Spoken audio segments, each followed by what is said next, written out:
Albertine in 5 times. A woman at 5 moments in her life. How to bring the stages of life to the stage. And sometimes the stage is like a box of chocolates, and that's the case with Selection Box Comedy and Drama Theatre in Delvin. They are doing some very interesting things locally. And the Christy Moore Songbook brought to life in Tullamore. That is all to come on the Encore Arts Show tonight on Midlands 103. I'm Claire O'Brien, here with you every Thursday night between 7 and 8 o'clock. If you would like to get in touch with me during the programme tonight, Encore, the Lamb Brothers Midlands 103 text line is 083 30 10 103, and the email, which is 24 hours on the go, is encore@midlands103.com. Please drop me a line if there is something happening in your area that you would like to let me know about, or indeed someone who's happening in your area that you think deserves a little chat on the radio. Tonight I will be chatting to Mick Robin, who is a Dub and a Meath man, and now a Westmeath man, and is deeply involved in bringing new writing and new theatrical experiences to the stage with Selection Box Comedy and Drama Group in and around Delvin.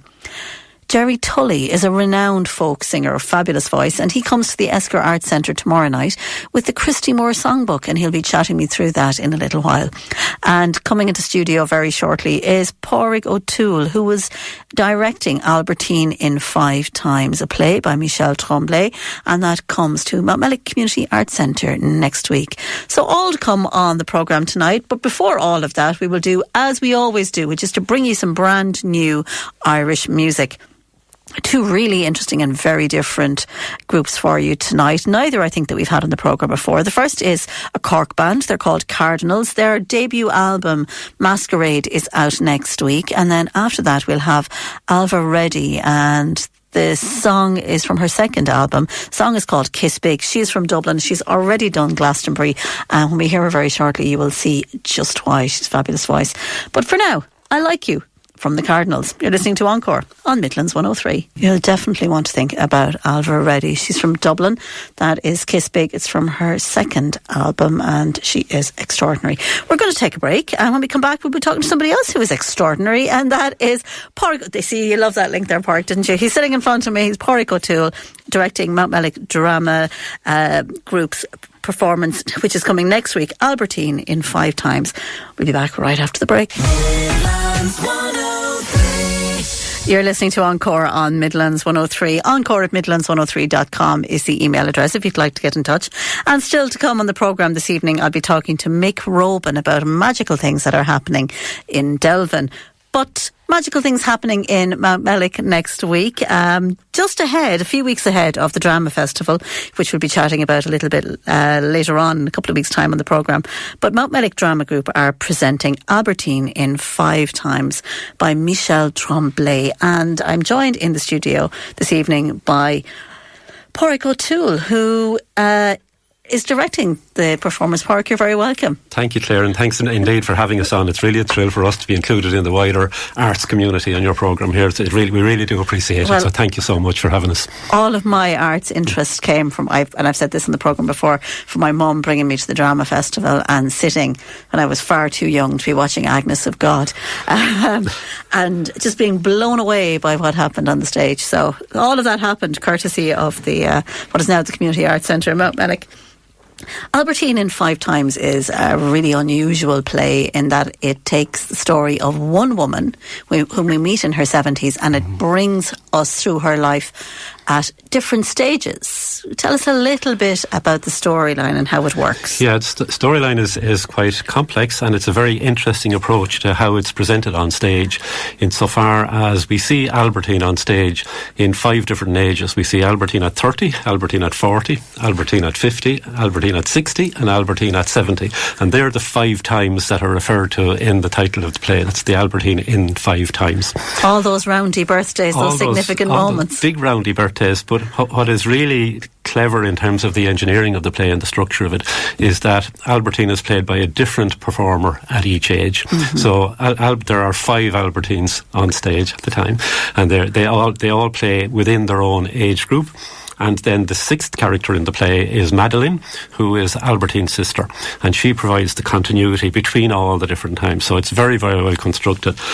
And the play is based around Albertine at 70, has just entered into a nursing home. She has recovered from a fairly significant trauma, which potentially was fatal, but she has recovered from that, and she has just been settled into her what is now going to be and what looks like her future home. And it's a little bit of, you know, to say that if you have a near-death experience, that your whole life flashes before you in moments. And that's literally what Albertine goes through, and she goes right back to her early 30s and at the start of her family, and she relives all the crucial moments of her lifetime. And it's quite a serious theme. The play was written by Michel Tremblay, as you said, who is a Canadian writer from Quebec. He was brought up in a dual language environment, and quite of an underprivileged environment, where he spoke French and English, but all his writings were in French. And it's worth commenting that this play is actually a translation. The translation is by John Van Buren and Bill Glasgow. I just lost it there for a moment. Now, I know nothing about those two, right? but I do know a little bit about Michael Tremblay, you know. But he would have campaigned very strongly, because he saw similar parallels to society in Ireland insofar as he saw the society he'd grown up in as being very male-dominated, and he saw it as being over-influenced by the Catholic Church. And a lot of his plays followed that theme. So a lot of the trauma and the big elements in Albertine's life were around the relationship with men. It was around the relationship with children, with her two children, how she raised those, how she succeeded, how she failed. I don't want to go to a spoiler alert, but like there are some hugely traumatic moments, you know, as they went through life. And it's really interesting to see how Albertine's character developed as she grew, and her attitude to society, her attitude to men, her attitude to what was expected of a woman changed very much as it went through. And all of those scenes are played out and relived on the stage. So you actually have, there's no trickery or roguery or anything like that. No, because you have the different actors. You have the characters, you have the scenes. All 5 of them have their own space on the stage, so you know there are actually 5 individual spaces and rooms created on the stage in the set. So they exist in their own environment. You know, Madeleine moves from one to the other, and equally, the characters meet at different times. So, like 70 meets 40, and 50 meets 30, and they all react. And it's wonderful the way it reflects on how things that happen in your youth will influence your thinking and your life later on. And in some cases, it's that, well, if I had that to do again, this is how I would approach it with the knowledge that I have now. That's exactly it. And how much do you think this is a play featuring 6 women, which is wonderful and unique? And we were talking about that just there during the break, about how rare it is to have really good plays that have good, strong roles for women. But it's written by a man. As you're watching this unfold and these lives unfolding and the stories and the women performing in those parts, is there a sense that Michel Tremblay got it right? Very much so, because the male characters that existed in Albertine's life are very big in the play. Okay, even though they're not there. They don't appear there, but they're a huge influence, and lots of the scenes, they're built around what happened with the men at that particular point in time. You know, and there was the men there was Albertine's husband, there was her brothers, there was her son, there were the daughter's husband, there were the daughter's consorts, the various different men that the daughter fell in and out with. Like it's really intriguing to see how he explores that male-female relationship, and it's quite biased, and men do not come out well out of it, I can tell you. Okay, there's the spoiler alert. So the men do not come out well out of the play. Now, there are very few light moments in the play. All right. But there are 1 or 2 quips and remarks where, yes, you will see a titter, like, you know, where people will say. And the other thing, the play was written in 1984, but if you take the setting going back in 10-year jumps, the actual action of the play starts back in the 40s. Yes. You know, now the attitude to men and women, and the attitude that men had to women, was very different then. And like there was things acceptable back at that time that we wouldn't tolerate. We as men wouldn't even attempt to get away with it nowadays. It wouldn't enter your head. It wouldn't enter your head. And I like it. It's a nice reflection. It's a mirror that's held up to us. One of the points you talk about, it's a play starring women written by a man. one of Tremblay's early successful plays was a play called Hosanna.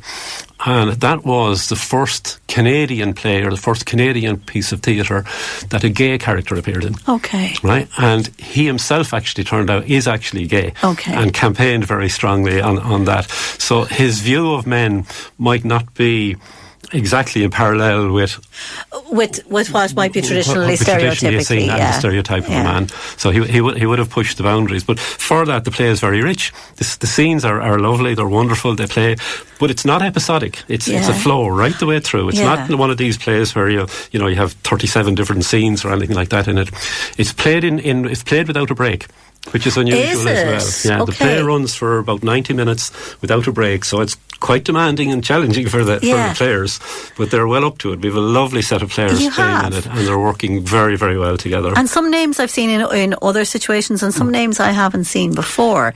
Tell us a little bit about, we moved from Heather Joyce playing Albertine age 30 to Grania Linden age 40, AC age 50. Can I say AC is not 50? Mary Pilo playing Albertine age 60, and Jessie Conroy Albertine age 70, also not 70. So tell us about those women and their history with Mountmellick Drama Group and the roles they play. Heather Joyce has been with us for quite a while. I think Heather's first play with us was Crucial Week in the Life of a Grocer's Assistant, which was some time back. So she's played in that. She's played. We did a couple of other plays that all women cast. We did Jimmy Murphy's The Hen Night Epiphany a few years back, which was an all-female cast as well. So a lot of the girls, both Heather and Jessie, would have played in that. Grania and AC are relatively new to the group, as is Karen O'Sullivan. Grania played in a one-act play that we did last year. She's also done a number of plays with Ballyfin Group. She lives halfway between Mountmellick and Ballyfin. Yeah. So she's been really a discovery and a win for us getting Grania in. And she's a gem. She's a dream to work with on the stage. AC and Claire Rochford Reynolds, to give her full title. We just call her AC. AC has been active with ourselves now for about 3 years. She has played in a couple of one-acts. She played in Olive and Hillary last year. She played in Dead Man's Bells. She would also have a good history of performing with Mountmellick Mockra, which is a really successful group, and they've done lots of shows, so AC has been with them. Mary Pilo has joined us. Mary would be much more of a background in music. She would be a singer with Portly Singers. She was the choir. She's a very, very talented singer, but for the last couple of years she has just dabbled with us in the drama. She played in the Donoghue Sisters, actually, that Geraldine Aaron play that we did 2 years ago. So she's back with us for this one. And Karen O'Sullivan, Karen joined, and she played herself and Jimmy Rafter, Tullamore Man. She played. We did 3 Geraldine Aaron plays. We did a session, and she played in The Galway Girl. So she's with us now for, this will be her second show with us. So it's a nice blend of, I won't say young and old, it's a blend of experience and that freshness, enthusiasm that you get with people who are starting out. So it's really good. You talk about having it being 6 plays. Another of Tremblay's plays is The Good Sister, which again written in French, translated to English and done in Scotland, but there was an Irish translation of that done by Deirdre Kinahan, and it was The Unmanageable Sisters. Yes. It actually has 13 women in it. Yeah. So he is quite experienced at putting plays together and putting parts together for women. For women, and more than yourself at this stage, because you've directed a lot of the plays, almost all of them in the last number of years in Mountmellick. We were fortunate in Mountmellick. We started out, we had some very, very good directors and producers early on, and at one stage I did step in and did a few. I did predominantly one acts starting out, then moved into doing a few 3 acts, and the group rotates and changes. If you take within that cast, Jessie has produced and directed plays, and AC has directed and produced plays. She has, that's right. It's like, but it's a great way to gather experience. And when we were talking very briefly, just before we finish up, we were talking very briefly earlier on about how you got involved in Mountmellick Drama Group, which is a wonderful story for anybody who's wondering about how they might fill the winter nights now, as we're still in cold February. But you started off working backstage. Yeah, way back before time began. It was actually my wife now. She wasn't my wife then. She was involved with when Mohamedic Drama Group started. It originated as the Pioneer Drama Group, so that was where it started back in 1979. And it was actually, I was the stage door Johnny, collecting her after the rehearsals and hanging around. And I was inveigled to give a hand putting together a set. And it just developed from there. Did something similar the next year, and then I was asked to do a little part and do a big part, and it progressed from there. So we ended up doing quite a few parts myself, and then eventually ended up directing. And we do it's with local groups. With amateur groups, everybody mucks in, but that doesn't mean that it's any the lesser for Not that. At all. Because the experience and the skill and the capabilities that people build up, like we've a group of actresses there could go anywhere, and equally we have backstage, like Liam Lynch is there with us now doing lights, like see that. And Noreen is on the sound. So there's a great groovy there, Yeah, so we have, and like there's other people in the background. We roped in AC's husband, like. This year for doing a bit of work on the set, so you'd never know. It's a great way to pass time, I suppose, in the winter time, but to dip your feet, get involved in the drama group and see where things go. Live theatre is marvellous, and it is just live. It's never the same. Anything can happen, and anything does happen, and everything happens. But it is good, and from. We're very, very fortunate in that we have hugely generous audiences in Mohamedic. They really are supportive, they're strong, and they're you can feel the love coming up to you, literally. They're willing you to do well, and that means an awful lot. And actually it's something for our festival that people comment on, the visiting groups that come in our festival. They find that the audiences here in the Midlands, they actually are willing you to do well. They're urging you to do well, and that comes up when you're there on the stage. But this is a lovely play. It's a very unusual play. It's a new one for us, and I would really say to people, it's worth coming to see. On the 12th, 13th and 14th. 13th and 14th, And where will people get tickets, Park? Tickets are on the door. On the door. We're fortunate in our venue that it's quite venue. We don't run out of seats, so there's plenty of room for everybody to come. Thank you so much for coming in. It's always lovely to have you, and we'll be chatting to somebody from Mohamedic as well in a little while about the Drama Festival, which is a fabulous, really rich and interesting programme that will be happening in March. 6th of March, the festival, but park that for the moment. Park that for now. 12th, in the 13th meantime, and 14th. Albertine in 5 times. Albertine in 5 times. Park, thanks, William. We're going to take a quick break and we'll stay with drama when we come back to chat to Mick Robin in Delvin. Stay with us. You listen to Encore on Midlands 103. Great long. And you're very welcome back to the programme. I'm really looking forward to chatting in a little while to Jerry Tully, who is the most fabulous folk singer and who will be performing the Christy Moore Songbook tomorrow night in Esker Arts, which would be a lovely way to begin a short weekend, but a good weekend nonetheless. Joined on the line now by somebody we haven't had on the programme before, but has a really interesting story about how he got involved in drama. Originally, would you believe it, laying carpets in the Abbey and watching and being amazed each time at what was happening on the stage and the various different performances and events that were happening on the stage. Gaining an interest in drama from there, meeting lots of people, working his way through Dublin, Meath, ending up in Westmeath, in around Delvin, and now involved in a drama group, which is the wonderful name, the Selection Box Comedy and Drama Group. His name is Mick Robin. He is directing Wait For Me to Come Home, which is coming to Delvin tomorrow night, and he joins me on the line. And Mick, you're very welcome to Encore this evening. Thank you for having me, Claire. It's lovely to chat to you. If you're on loudspeaker there, Mick, you might turn it off. Sorry. Perfect. That's much better.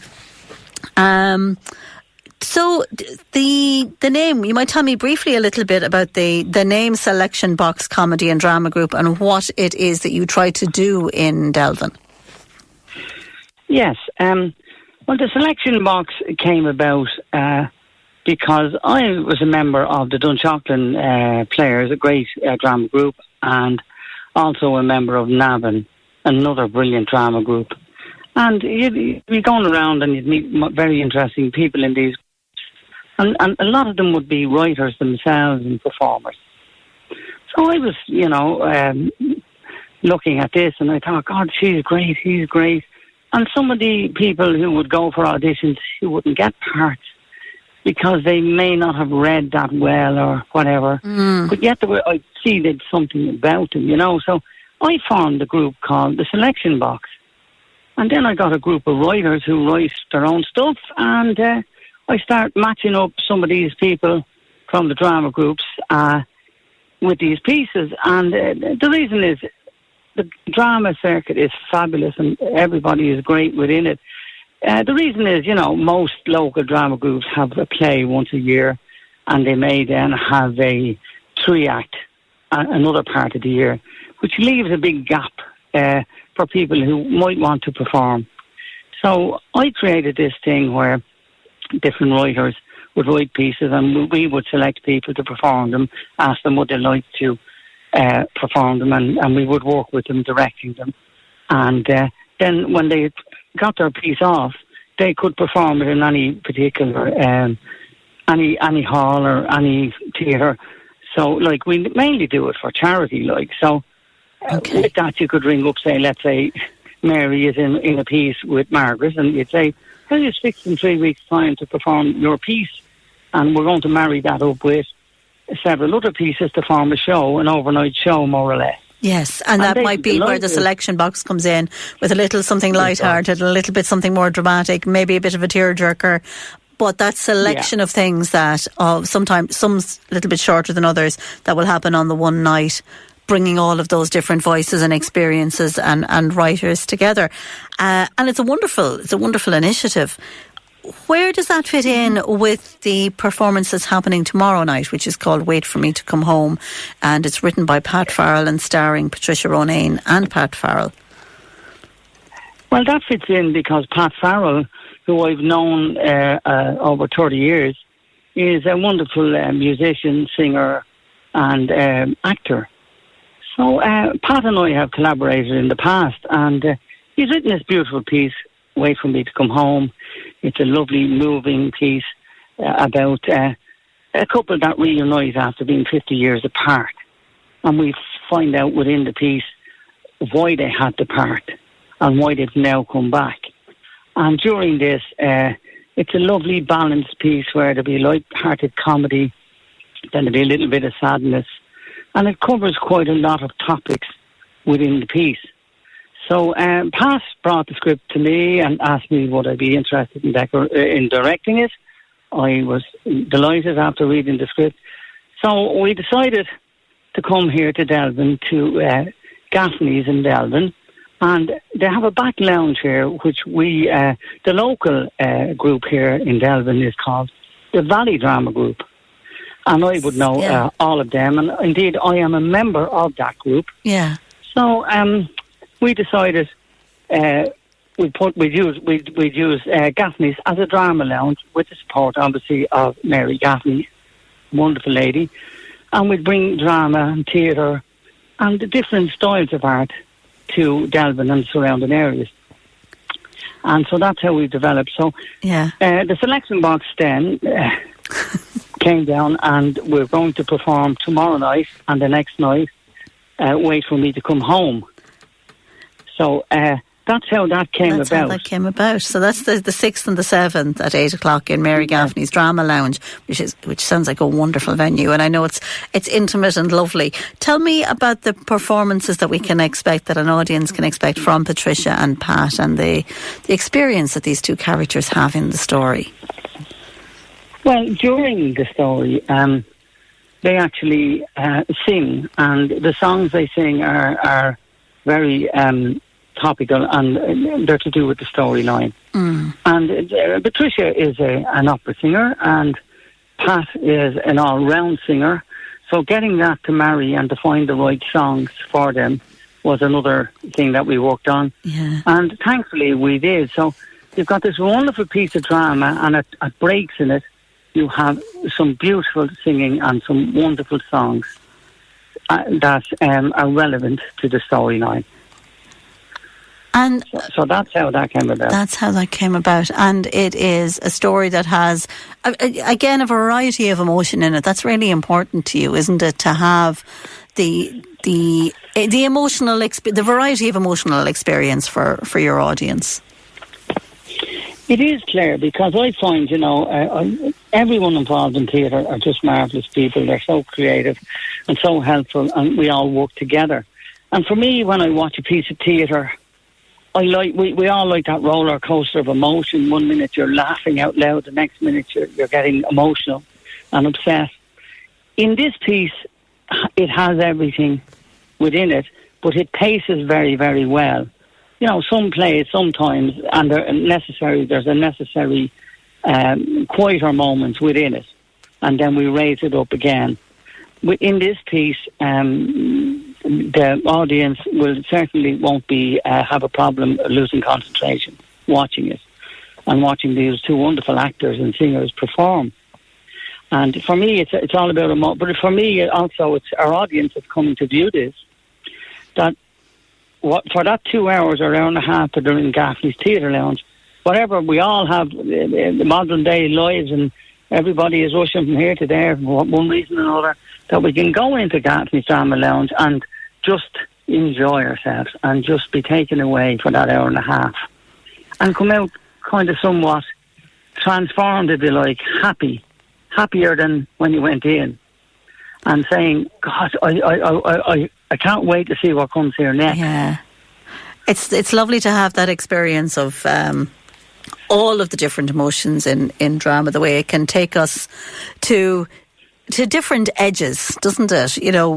We were talking earlier on there to Pádraig O'Toole about the very powerful emotional play that's going to be happening in Mountmellick next week, and then you have this one here which has these themes of love and loss and faith and home, you've described it as a story that is told with tenderness and truth by Pat and Patricia, and I think that tells us something very special about the performance that people can enjoy tomorrow and on Saturday. Indeed, Claire. You see, that's the important thing for Pat as the writer, and for us then when we started to work on the piece, this is very important to us, that all these emotions and all these memories, it'll resonate with people within our audiences as well. It'll resonate. It's an everyday thing, something that happened to me, whatever. And the honesty within it, when these two people meet after being 50 years apart, and they go back in time. And so it's a beautiful story, and it's really well told, and two super performers going to perform it, I have to say. Yeah. And again, if we can go to the drama, here within Delvin itself, the Valley Drama Group themselves, tomorrow night we will have two pieces before the play. Two little appetizers. Yeah, it's kind of, I describe it, I think, as a meal. You go for a meal, but you like your little appetizer before it, or your starter, as they say. And you'll get your two little starters, and then you'll go into the main menu. Brilliant. And there's something in this for everyone. And indeed, we're trying to develop the Drama Lounge, and any listeners there listening, if they want to get in touch with Gaffney's and get my number, they want to come up here and read some scripts, or they may have written something. And don't be shy. Don't be, come up. And everybody that's involved in the drama, in the creative process, we all encourage each other. We're all there to share, to help and support each other. Mm-hmm. And that's the important thing of our community, That's what it's all about. Mm. So the play is it's called Wait For Me To Come Home. It's at Gaffney's Drama Lounge on Friday the 6th, Saturday the 7th of February, 8 o'clock sharp. And I presume people can come along to Gaffney's, or they can phone 04496 64157 if they are interested in going along. Mick, I know we will be chatting to you again, because you have so many stories and so much that is interesting to talk about in what's happening in Delvin, and we'll definitely be coming back to chat to you again. But in the meantime, I really appreciate you taking the call this evening, and wish you all a wonderful night, a wonderful 2 nights in Delvin. And thank you, Claire, and thank you for having me on. It's a pleasure. And let's keep going with the drama. Let's keep going with the drama. Nothing like a lot of drama, is there? That is Mick Robin, and we'll be chatting to him again, as I said, on the programme. But Wait For Me To Come Home is on at Gaffney's Drama Lounge for the next couple of nights. We're going to take a break, and when we come back, it will be to a little bit of music, some really nice The sound of Jerry Tully, the folk singer. Stay with us. Isn't that gorgeous? That is the sound of Jerry Tully. The song is called Strange Beast. Jerry is in the Encore Arts Centre tomorrow night, where he performs the Christy Moore songbook, and he joins me on the line now. Jerry, you're very welcome to Encore. I suppose, as somebody who was snuck into a Christy Moore gig when you were only 16. It's not surprising that you've come back at this stage of your life to sing Christy Moore songs. Tell us. It's not really. Were you snuck in intentionally by your own intentions, or by somebody else's? No, I wasn't. I was only made aware of that the gig was happening. It was in Spider's nightclub in Navan. Yeah. Back in the 80s, and I remember my dad came home from work and was having a wash and said, "Look, I'm going to a gig. Are you coming? Do you want to come along?" Yeah. And I said, "Sure. Well, that's great." And I didn't even consider that. I was too young, and so I was just excited to go. And he brought me, and a couple of his pals, his own pals, went, and I was struck and smitten, and said, "That's the job for me." That's the job for me. To actually become a musician like that, yeah. And it wasn't. So it was Christy Moore who inspired you, and not the show band days of your dad in the Hunters show band.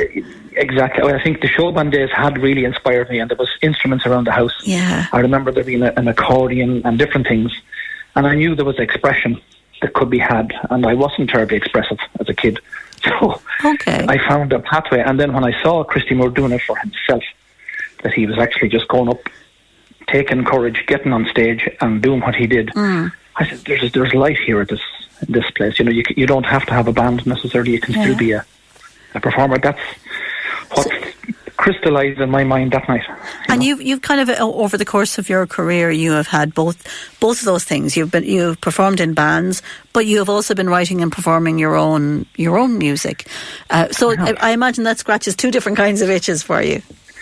It does. The singer-songwriter thing was what I began with, and found it very difficult. Yeah. As I'm sure any singer-songwriter will tell you, it's so honourable and so poetic and so beautiful of a lifestyle, but it's so difficult to get heard, especially in Ireland. I found that over the years, and I found that as I was moving on, even the tribute acts and stuff like that were taking over, and people wanted to go and see that kind of stuff. So I fell into that in a way. But I was in rock bands and heavy metal bands. Everything. A bit of everything, Jerry. Swing jazz band. It was one of the best ones I ever had. It was absolutely great fun. So. And I suppose what's wonderful about that is all that different exposure to different kinds of music and different kinds of musicians makes your own music making much richer, and the spaces that you can go to inside yourself to find those stories and those songs and those ways of telling those stories becomes much more interesting when you've had that varied a background to work from. It does. It certainly does. That was all I had to go on, actually, because I don't have any formal training. I had a couple of chords from my dad, who was a drummer, and he tuned his guitar in this, what he used to call a Hawaiian style, which was a kind of a slack key they'd call it. Guitarists might know what I'm talking about. But so it was different shapes. And then back in those days, you'd be waiting on a book to come from some music shop if you were lucky enough to see a chord. Yeah. So I had no training formally in music whatsoever. So, like you were saying, the need to delve into myself through just see, I have a guitar, let's see what I can do. I have so-and-so, let's see what else I can do, and I have a pen and paper. And the degree in English and philosophy. Well, that's only lately. That's only because everything was so muddled in my head. I tried to make sense of it there around 2012. And I pursued that at the time, I'm so glad I did. It was great, What did that bring to your songwriting and to your experience of yourself, I suppose, as an artist? Well, it was my experience of myself as an artist and as a human being. It put things in a different perspective. It put a lens over certain things that I hadn't looked at about myself. It gave me a sense of certainty that you don't have to be on the hit parade or on top of the pops to be working well in music and to be, doing your thing in music. So that kind of stuff really shaped how I was thinking and took a lot of pressure off me. Okay. I said, well, look, this is who I am, really, rather than what I need to become. Yeah. This is me now, and I'm happy enough, so. So that's what the degree did, anyway. That's what the degree did. So you're doing two things, I suppose, musically. You're touring your own music, but you're also touring the Christy Moore Songbook, which you're bringing to Tullamore tomorrow night. What does the Christy Moore Songbook do for you beyond bringing you back to those tingly early moments when you were in Spider's nightclub in County? Wow, what does it do for me? It really does inspire me, because I love Christy Moore's music. I only met Christy once, and that was only very brief. I gave him a song and stuff like that. So which I don't even know if he did hear it years and years ago. He did hear the song, but however. So my dealings with him personally are very, very scant. But I have followed his music since I could, since my earliest years. And he did put a light out in the world saying, you can get up and be your own man, but it's going to take you courage, And hence the intervening years while I was doing that, So his music brings a lot to me personally, and I think it brings it to other people. Mm. And I know that Christy is out playing and everything now, and that's why I'm doing it now, because I don't want to wait till he's not playing, till he retires or till he decides to move on to something else for them. Because I got a bit of slack on the internet at the start, a couple of years back. And I had all my accounts hacked and everything like that through people. Oh yeah, through. So I'm starting off again on Facebook and that through people who just didn't like the idea, perhaps, I suppose. I don't know. That you'll be singing Christy's songs. That, maybe somehow taking the bread out of the man's mouth when it's purely. Well, that's not the way. That's not the way it is. So tell us. Sure, I love him more than anybody, Yeah. Tell me about this. The moments that you like most as you work your way through that songbook, the ones that engage most with the audiences. I do think that Johnny Doohan's song, poor Johnny passed away there. You probably know that, a very fine songwriter. The Voyage, songs like that. When you immediately hear people just singing back because they know the songs. Yeah, and that's what's kind of inspiring to me, because I have collected these songs in my head all over the years, and so has everybody. They're part of the fabric of who we are as a nation. And if you love folk music and a guitar, someone in a guitar in a corner in the pub, right the way up to what Christy is doing, I think you can engage, and I love the engagement with people. Okay. I like, after a gig, if I'm chatting with someone and saying, oh, do you know what, my father knew Christy, and I hear all this kind of stuff, or my father knew your father, which some people have said to me as well, and that kind of thing. It's really tied into who I am, who I've become over the years, Yeah. As well as personally, because that's what I've been doing full time, I get you. I've hit the wrong button there. Listen, thank you so much for talking to us. It's always it's going to be a great night tomorrow night in. I hope so. Yeah. Yeah, and I hope that turns out to be a wonderful show for you. Thank you so much for talking to us. Really not at all. Thanks very, very much, and thanks to your listeners as well. I hope to see you somewhere along the road anyway. You will do. You surely will. And that is Jerry Tully, who is going to be in the Esquire Arts Centre tomorrow. And that is it from me for this evening. The great Joe Cooney is in the building. He popped in there a second ago. Thank you for listening to the show tonight. I'll be back next week. Until then, take care of yourself. Good night.